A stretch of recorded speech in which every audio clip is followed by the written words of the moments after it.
दोनों गठबंधन को साफ कर दिया जाएगा। और जनसुराज आप देखिए कि 14 नवंबर को जनसुराज आएगी। बिहार में जातिगत आधार पर वोट होता है, आप जाति को साबित। भैया ऐसा है, जाति तो बनाया जाता है, जब चुनाव आता है तो आप लोग जाति बना देते हैं, और जब चुनाव खत्म होता है तो जाति खत्म हो जाती है। जाति आप बताइए कि शिक्षा किसको नहीं चाहिए? आप लोग जितने लोग यहाँ हैं, क्या आप जिस जाति से आते हैं अपने बच्चे को पढ़ाई नहीं चाहिए, रोजगार नहीं चाहिए? और जब डाकबंगला चौराहा पर दौड़ा दौड़ा कर मारा जाता है तो उसमें देखा जाता है कि किस जाति का लोग पिटा रहा है। तो इस फेर में मत पड़िए नेता, तो ये आप लोग को एक बना दिया कॉकस कि भैया जब भी चुनाव आएगा तो इस जाति उस जाति। पूछिए जाके नेताजी से कि जब चौराहा पर मारते हैं दौड़ा दौड़ा के तो पूछते हैं कि कौन जाति को मार रहे हैं। जनसुराज का एक ही जाति है, उस जाति का नाम है बिहार।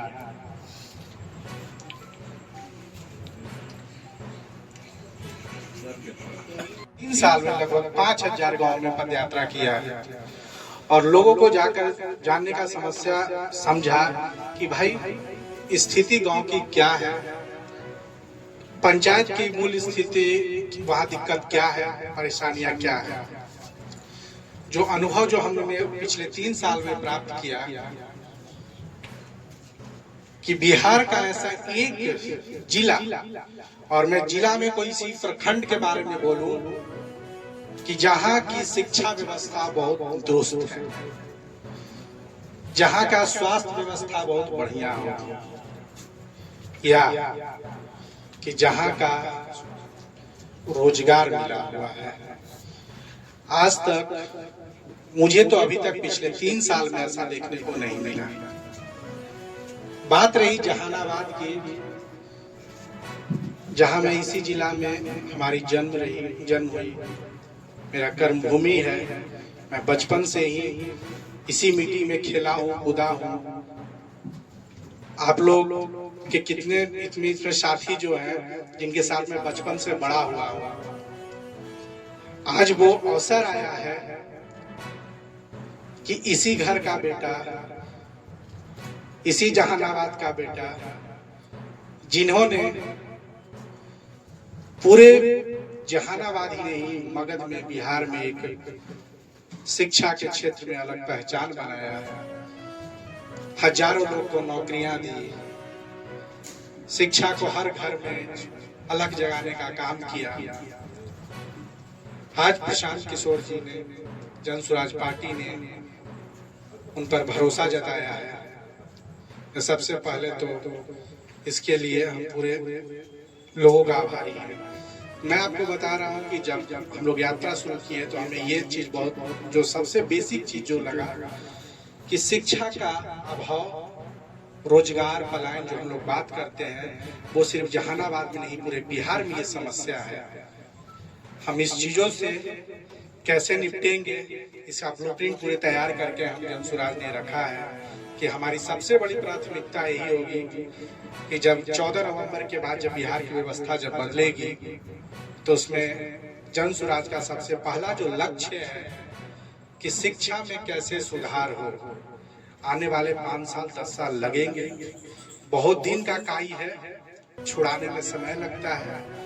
जब ये 5 साल 10 साल जब होगा तब तक हम लोग एक ऐसा बेसिक प्लान स्टार्ट करेंगे कि हर घर में जो बच्चे को जो शिक्षा के अभाव में जो रह रहे उनको प्राइवेट स्कूल में हम लोग सुनिश्चित करेंगे कि हम लोग सबसे पहले जितने भी हमारे जहानाबाद जिले के इलेक्ट्रॉनिक और प्रिंट मीडिया के बंधु बैठे हुए हैं, सबों को मेरे तरफ से जनसुराज पार्टी की ओर से सबों को आभार व्यक्त करता हूं कि जिस काम के लिए हम एक लंबे समय से इंतजार कर रहे थे, आप लोगों की स्नेह और आशीर्वाद से जहानाबाद में जनसुराज के प्रत्याशी के रूप में शीर्ष नेतृत्व के द्वारा मुझे ये अवसर प्राप्त हुआ है।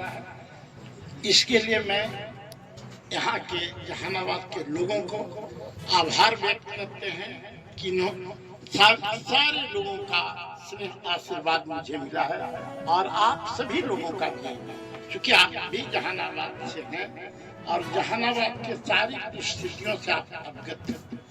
35 वर्षों से जहानाबाद की जो स्थिति है वो आपसे छिपी हुई नहीं है। जात की जैसे अभी चर्चा हो रही है, जात की राजनीति जनस्वराज कभी नहीं न किया है न करेगा। चूंकि मेरा संकल्प है हम जमात को लेकर चलते हैं, और जमात में इतनी ताकत होती है कि उसकी सफलता बहुत निकट हो जाती है। इसीलिए आप सभी लोगों का से मेरा निवेदन होगा कि कम से कम इस चुनाव में जाति पर केंद्रित नहीं होकर जमात पर जहानाबाद के मुद्दे पर सारे पार्टियों को लाइए। जो जनस्वराज भी जहानाबाद के मुद्दे पर, बिहार के मुद्दे पर चुनाव लड़ना चाहती है, और लगभग पहली विजय जनस्वराज का हो चुकी है कि सभी पार्टियां जनस्वराज जो मुद्दा उठाया है उस पर सभी लोग जो कभी बात नहीं करते थे, शिक्षा का, रोजगार का, स्वास्थ्य का, पलायन का, उस पर सभी लोग आ चुके हैं। इसी बीच पर पहला मेरा आत्मविश्वास मेरा संकल्प का विजय हुआ है, और इसके बाद आगे देखिए क्या क्या होता है।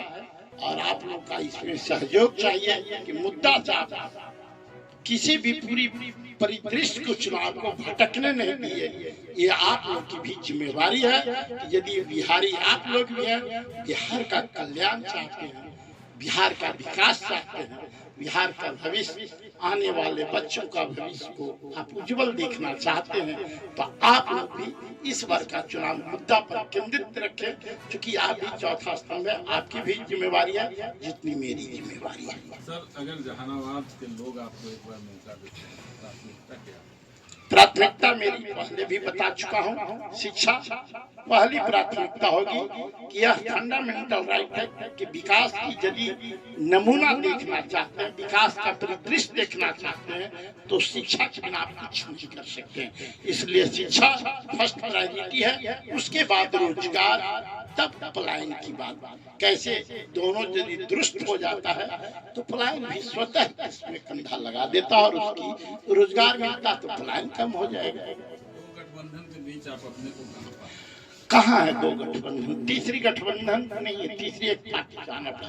दो गठबंधन फेल्यूर हुआ पूरे बिहार में, सभी लोग देख रहे हैं। इसलिए इसका प्रमाण सबसे बड़ा है कि 90 में जो बिहार की स्थिति थी, सबसे गरीब और पिछड़ा राज्य बिहार था, और आज भी 1925 में भी वही हाल है, सबसे पिछड़ा और गरीब राज्य बिहार है।